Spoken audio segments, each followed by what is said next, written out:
Good evening. आज का जो टॉपिक है गुरुत्वाकर्षण वाले चैप्टर से ये है उपग्रह की कक्षीय चाल। किसी उपग्रह की कक्षीय चाल क्या है, कक्षीय चाल का सूत्र क्या होता है, पृथ्वी के नज़दीक से यदि वह उपग्रह चल रहा है तो उसकी कक्षीय चाल कितनी होगी, है ना। तो आज का मेन टॉपिक है उपग्रह की कक्षीय चाल। ठीक, उपग्रह की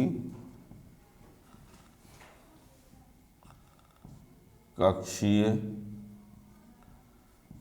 चाल, ऑर्बिटल स्पीड ऑफ सैटेलाइट, उपग्रह की कक्षीय चाल।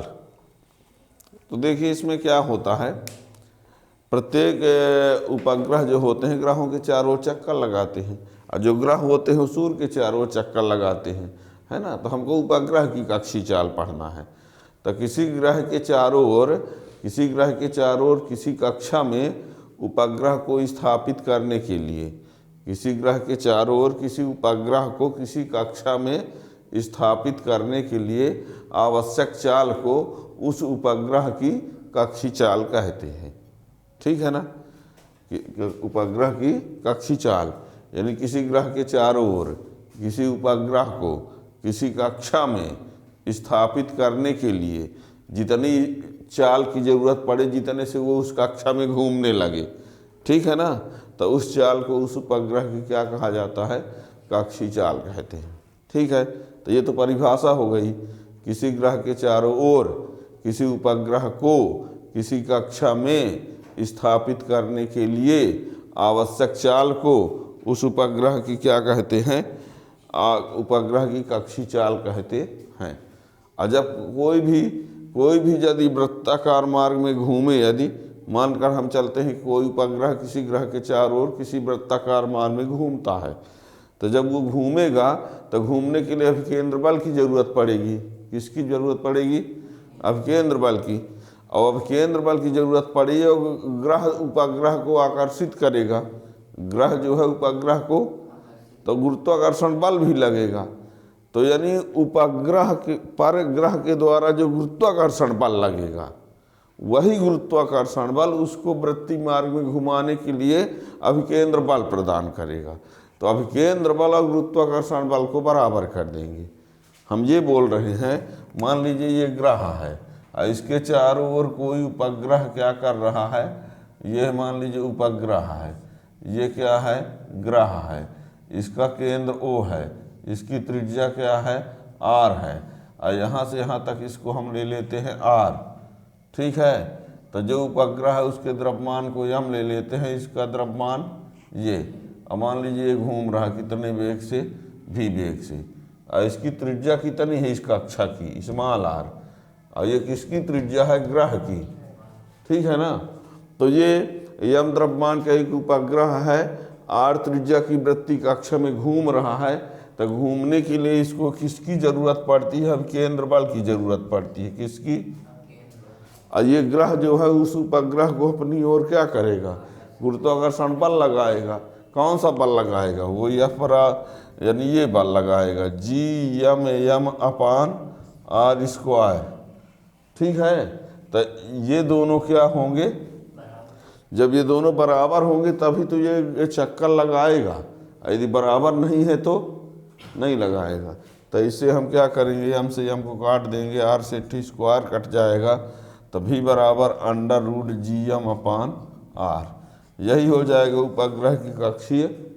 अब R का मान, अब यदि कोई कह दे कि सर यहाँ से यहाँ तक h ले लें, क्या ले लें, तो R की जगह क्या लिख दिया जाएगा, कैपिटल R प्लस h लिख सकते हैं, क्योंकि जो R है वो यहाँ से यहाँ तक ना आए है। तो अब ये R यहाँ से यहाँ तक है और ये h यहाँ से यहाँ तक है, तो R प्लस h बराबर स्मॉल r। ध्यान देना, ये R जो है इतना है, h जो है वो इतना है, और R प्लस h जो है वो यानी स्मॉल r इतना पूरा है। ठीक है ना, तो पहले परिभाषा लिख देते हैं।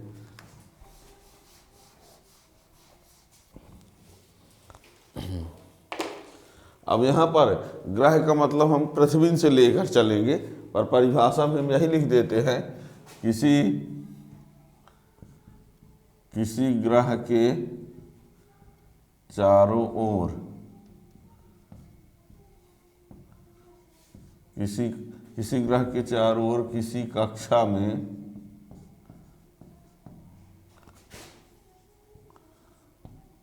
किसी उपग्रह को स्थापित करने के लिए आवश्यक चाल को, किसी ग्रह के चारों ओर किसी कक्षा में किसी उपग्रह को स्थापित करने के लिए आवश्यक चाल को उपग्रह की कक्षीय चाल कहते हैं। इसे VO से दर्शाते हैं। ठीक है ना, इसे VO से दर्शाते हैं, प्रायः VO से दर्शाया जाता है। ठीक है ना जी। किसी ग्रह के चारों ओर किसी कक्षा में किसी उपग्रह को स्थापित करने के लिए आवश्यक चाल को उपग्रह की कक्षीय चाल कहते हैं। या ये कह सकते हैं किसी ग्रह के चारों ओर कोई उपग्रह, किसी ग्रह के चारों ओर कोई उपग्रह जितने चाल से चलता है उस चाल को उस उपग्रह की कक्षीय। ठीक है ना, ये चित्र भी बना लीजिए।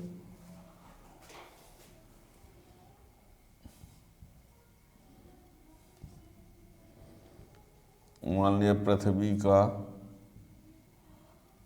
द्रव्यमान कैपिटल M तथा उसकी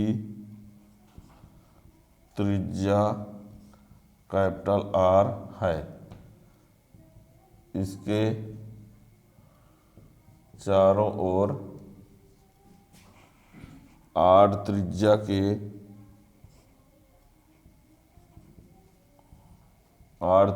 के वृत्तीय कक्षा में M द्रव्यमान का उपग्रह v0 वेग से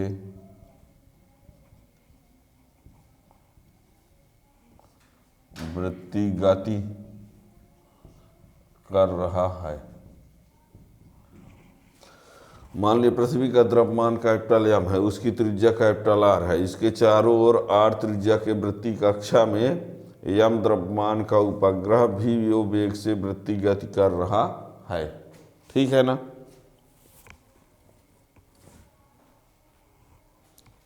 तो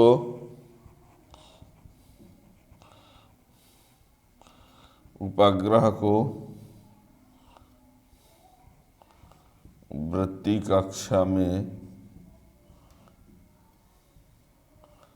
घूमने के लिए, उपग्रह को वृत्तीय कक्षा में घूमने के लिए आवश्यक अभिकेंद्र बल mv²/r, v0 माना हमने तो mv0²/r।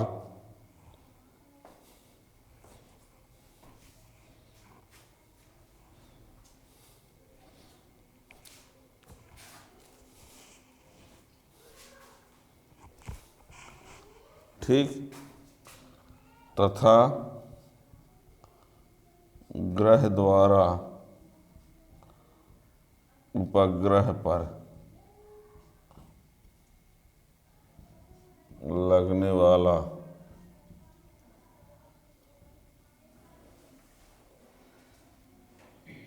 गुरुत्वाकर्षण बल यह बराबर G∠M⁻r²। ये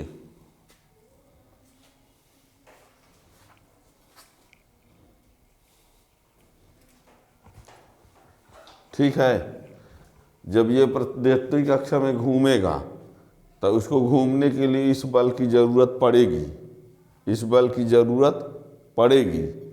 और उपग्रह पर ग्रह के द्वारा ये वाला बल लगता है तो स्थायी कक्षा में परिक्रमा करने के लिए, स्थायी कक्षा में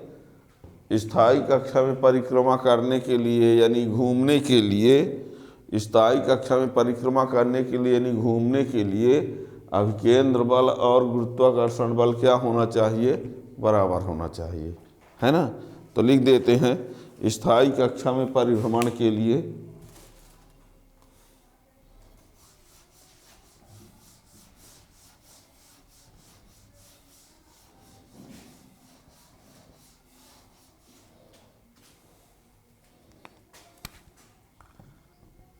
स्थायी कक्षा में परिभ्रमण के लिए, स्थायी कक्षा में परिभ्रमण के लिए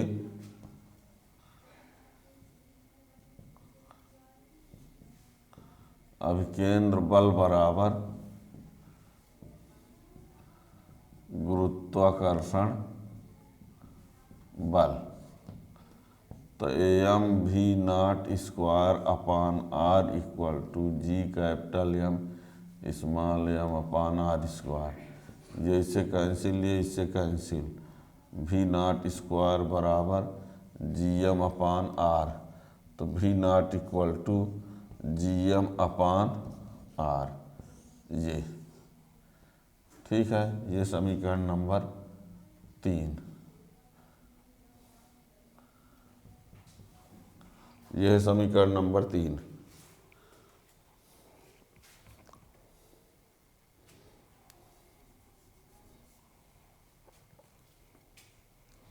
ठीक है। अब यहाँ पर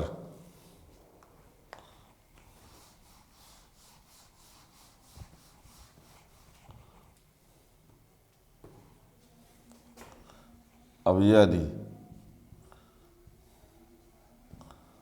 पृथ्वी सतह से उपग्रह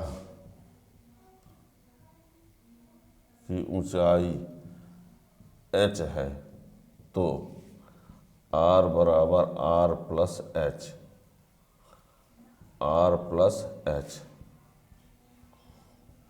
तब समीकरण 3 से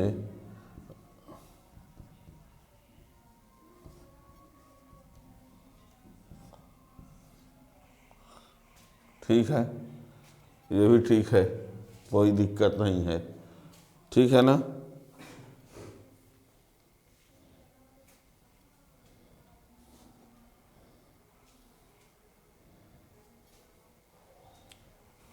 ये भी समीकरण नंबर 4। यदि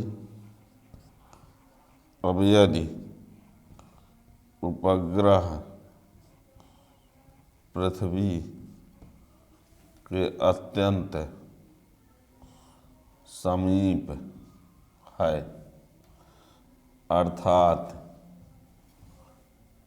h बराबर 0, उपग्रह के बहुत समीप है ना,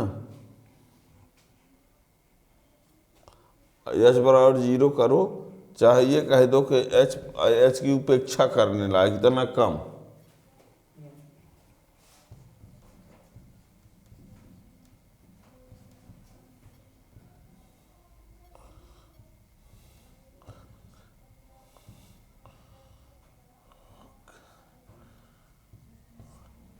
h का मान उपेक्षा करने योग्य है ना।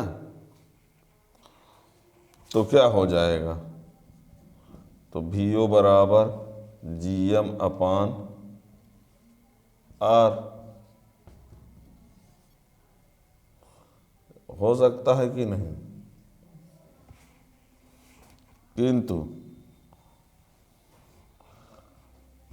किंतु G बराबर होता है GM अपान R स्क्वायर। तो GM बराबर क्या हो जाएगा? GR square. समीकरण 5 में रखने पर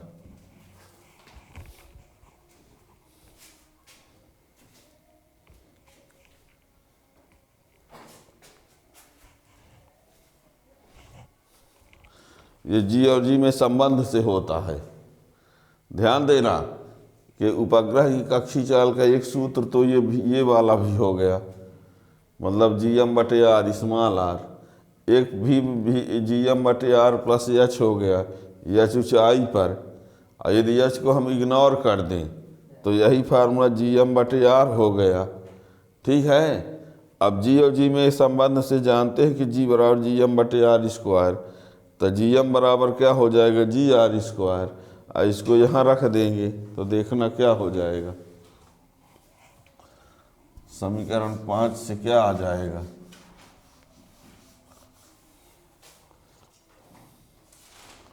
समीकरण 5 से ये GR²/r, तो ये एक ठो r से एक ठो r, तो ये, तो यदि कोई उपग्रह पृथ्वी तल के बहुत नज़दीक से जा रहा है, यदि कोई उपग्रह पृथ्वी तल के बहुत नज़दीक से जा रहा है तो उसकी कक्षीय चाल का ये सूत्र होगा। ठीक है ना। यदि कोई उपग्रह पृथ्वी तल के बहुत नज़दीक से जा रहा है तो कक्षीय चाल जो है वो इस प्रकार होगी।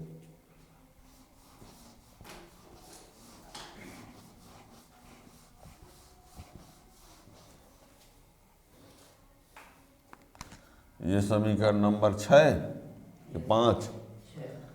किंतु पृथ्वी की त्रिज्या क्या लेते हैं, r बराबर 6.37 × 10⁻6 मीटर और g बराबर 9.8 मीटर पर सेकंड स्क्वायर, तो VO बराबर मान रख देते हैं 9.8 × 6.37 × 10⁻6, ये इसको हल करते हैं। ठीक, इसको गुणा कर लेना, 7.9 × 10⁻3 मीटर पर सेकंड के आसपास आता है।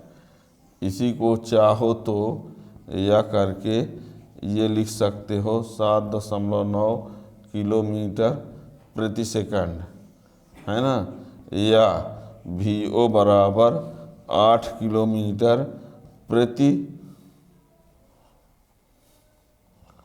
प्रति सेकंड लगभग। ठीक है ना। तो पृथ्वी तल के नज़दीक, यदि पृथ्वी तल के बहुत नज़दीक से यदि कोई उपग्रह परिक्रमा कर रहा है तो उसकी जो कक्षीय चाल होगी वो लगभग कितनी होती है, 8 किलोमीटर प्रति सेकंड, 7.9 आता है ना। इसका गुणा करके वर्गमूल लेंगे तो ये आ जाएगा 10⁻6 का वर्गमूल 10⁻3 मीटर प्रति सेकंड है। तो मीटर प्रति सेकंड को किलोमीटर पर सेकंड करेंगे तो 10⁻3 हट जाएगा ये, तो 7.9 किलोमीटर प्रति सेकंड। या इसी को हम क्या बोल दिए कि चाहो तो आप 7.9 है तो 8 के बहुत करीब है। ठीक है ना। तो इसको याद रखना, यदि कोई उपग्रह पृथ्वी के बहुत नज़दीक से गुजर रहा है तो उसकी जो कक्षीय चाल होगी वो 7.9 यानी लगभग की 8 किलोमीटर प्रति सेकंड होगी। ठीक है ना।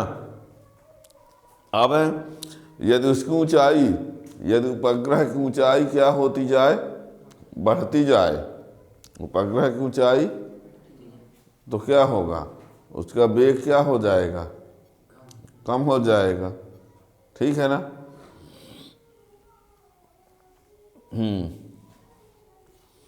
और एक बात तो ये भी पता चला, एक बात ये पता चला इस फार्मूला से, फार्मूला को देखो, ये फार्मूला और भी फार्मूला जो थे, जितने भी फार्मूला थे, जितने भी फार्मूला हमने लाया है, कितने लाया था, हैं, एक लाया था VO बराबर GM/r लाया कि नहीं, एक VO बराबर GM/r प्लस h लाया, एक लाया VO बराबर हाँ ये मान लो इतना, चलो ये 3 ठो कम से कम है ना, ये भी है, ये भी है, ये भी है, ठीक है ना। क्या किसी में स्मॉल एम है? ये कैपिटल एम आया है ना। कैपिटल एम किसका द्रव्यमान है? ग्रह का। किसका है? ग्रह का द्रव्यमान, ना कि उपग्रह, ठीक है ना। तो यानी आप ये देख रहे हैं, अब ये आर जो है वो किसकी है? ये ग्रह की त्रिज्या है, ना कि कक्षा की, ग्रह की। सोचिए कहना क्या चाहते हैं हम, किसी जो उपग्रह का जो परिक्रमण का किसी उपग्रह की जो कक्षी चाल है, किसी उपग्रह की जो कक्षी चाल है, वो कक्षी चाल न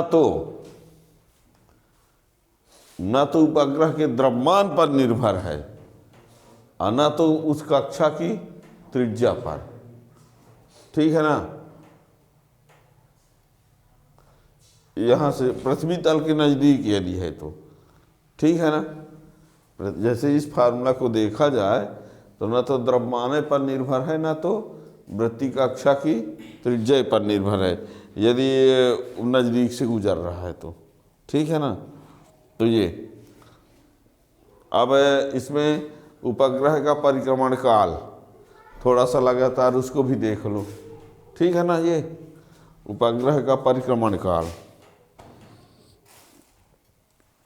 उपग्रह परिक्रमण काल क्या होगा हैं? किसी उपग्रह किसी ग्रह के चारों ओर किसी कक्षा में कोई उपग्रह यदि घूम रहा है तो एक चक्कर लगाने में जितना समय लगेगा उसे उसका क्या कहेंगे? परिक्रमण काल कहेंगे।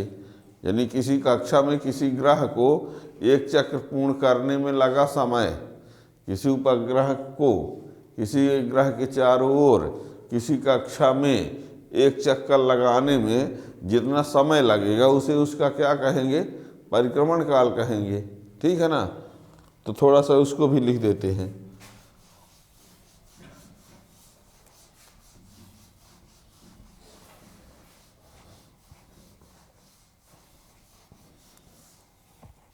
उपग्रह का परिक्रमण काल,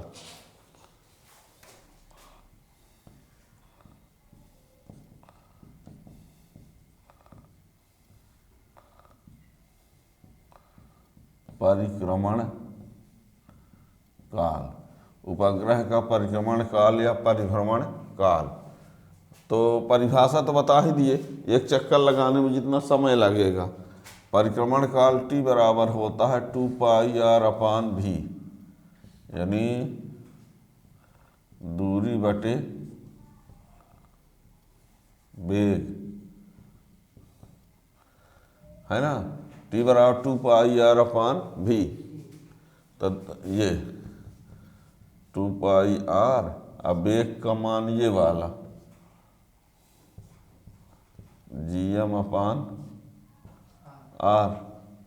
लिख दिए, ठीक है ना।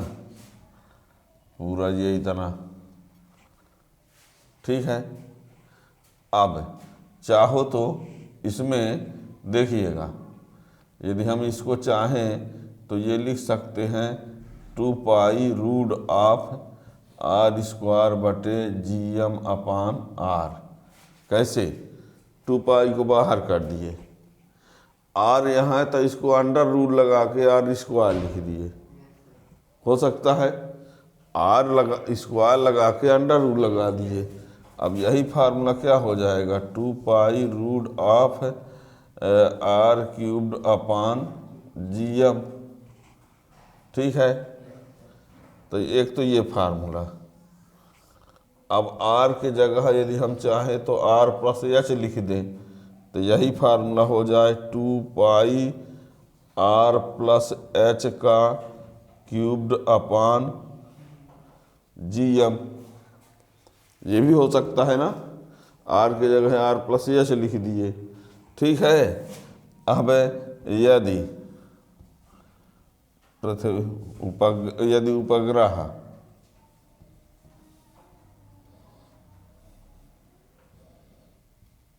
नज़दीक है, क्या है? तो h बराबर, यानी उपेक्षा कर देने से मतलब है, ठीक है ना। तो क्या हो जाएगा, t बराबर यही फार्मूला 2 पाई और ये क्या r³ बटे gm, किंतु g बराबर gm बटे r², तो gm बराबर हो जाएगा gr², इसलिए ये यहाँ रख दो। तो t बराबर 2 पाई रूट ऑफ r³ बटे gr², ये इससे कट गया। तो t बराबर 2 पाई रूट ऑफ r बटे g, ये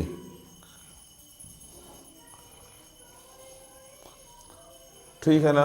परिक्रमण काल t बराबर दूरी बटे वेग, समय बराबर दूरी बटे वेग, दूरी 2 पाई r/v, v का मान ये वाला रख दिए, ये ऊपर गया और ये अंडर रूट के अंदर कर देते स्क्वायर, ये r की जगह r+h लिख दिए, ये हो गया। उपग्रह पृथ्वी के नज़दीक है तो h की उपेक्षा कर दिए, तो ये हो गया g बराबर gm बटे r², तो gm बराबर gr², यहाँ रख दिए, ये एक तो इससे कैंसिल हो गया, तो ये r बटे g आया, t बराबर 2 पाई रूट ऑफ r बटे g। और ये भी, इसका मान भी क्या है, ये भी उपग्रह का परिक्रमण काल भी उपग्रह के द्रव्यमान पर निर्भर नहीं है, ठीक है। और इसमें भी r बराबर, इधर का हो गया,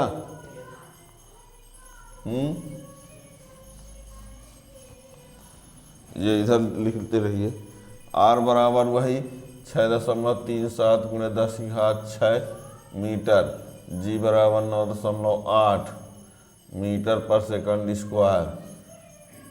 और इन मानों को यहाँ रख देते हैं, इस मान को यहाँ पर, तो t बराबर 3.14, अब r का मान 6.37 ×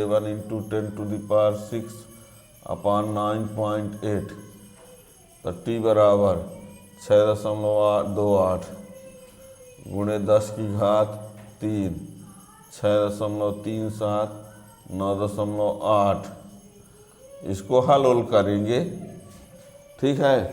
इसको पूरा क्या करना है, आप लोगों को सॉल्व करना है।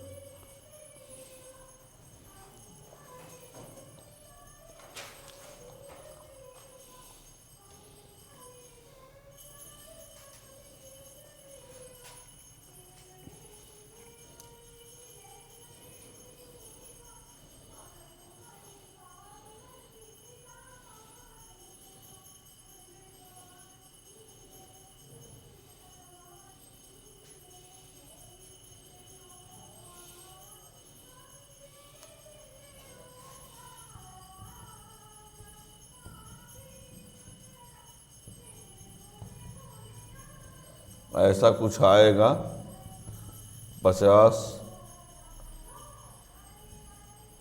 ये सेकेंड,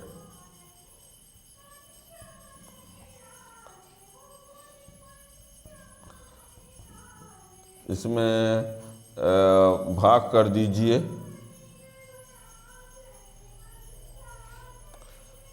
सेकंड में है तो इसको किस में लाना है, मिनट में लाना हो तो 84.4 मिनट,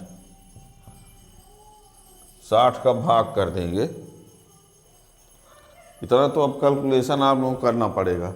ये 2 रख दिया, पाई का मान रख दिया, और ये r और g का मान 10⁻6 का वर्गमूल ये आ गया।